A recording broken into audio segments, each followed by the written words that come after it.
মধ্যপ্রাচ্যের আকাশ এখন বারুদের গন্ধে ভারী। একের পর এক ব্যালিস্টিক মিসাইলের গর্জনে প্রকম্পিত হচ্ছে মরুভূমির বুক। ইরানের সর্বোচ্চ নেতা আয়াতুল্লাহ আলী খামেনির হত্যাকাণ্ডের প্রতিশোধ নিতে শুরু হয়েছে অপারেশন ট্রু প্রমিস 4। এর ২৮তম ঢেউয়ে ঝাঁকে ঝাঁকে ইরানি মিসাইল ধেয়ে গেছে ইসরায়েল এবং মার্কিন ঘাঁটির দিকে। যুদ্ধের দ্বিতীয় সপ্তাহে এসে পরিস্থিতি এখন নিয়ন্ত্রণের বাইরে। গত সপ্তাহে আমেরিকা ও ইসরায়েলের যৌথ অভিযান অপারেশন এপিক ফিউরি চলাকালীন প্রাণ হারান ইরানের সর্বোচ্চ নেতা। সেই শোককে শক্তিতে রূপান্তর করে তেহরান এখন মরিয়া। ইরানের এলিট গার্ডস সাফ জানিয়ে দিয়েছে, খামেনির রক্তের প্রতিটি বিন্দুর হিসাব নেওয়া হবে। এই হামলা শুধুমাত্র পুরো অঞ্চলকে এক মহাপ্রলয়ের দিকে ঠেলে দিচ্ছে এই জেদ। তেহরানের অস্ত্রাগারে থাকা সবচেয়ে ভয়াবহ সব মরণাস্ত্র আজ মোতায়েন করা হয়েছে। খাইবার শেকান, ইমাদ এবং গদর মিসাইলগুলো ইসরায়েলের আকাশ প্রতিরক্ষা ব্যবস্থাকে চ্যালেঞ্জ ছুঁড়ে দিয়েছে।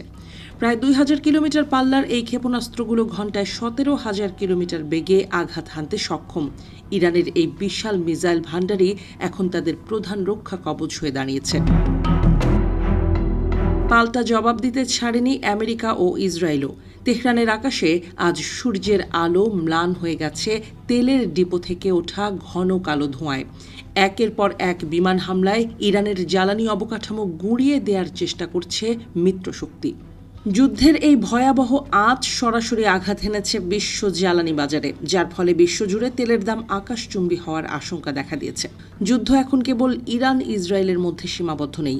কাতার, সংযুক্ত আরব আমিরাত, বাহরাইন, এমনকি কুয়েতের আকাশেও সাইরেন বেজে উঠছে।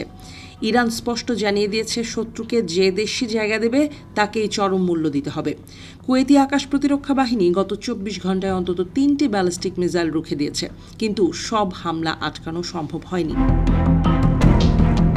সৌদি আরবের আকাশ সীমায় ইরানের একটি প্রজেক্টাইল আঘাত হানলে অন্তত ২ জনের মৃত্যু হয়েছে।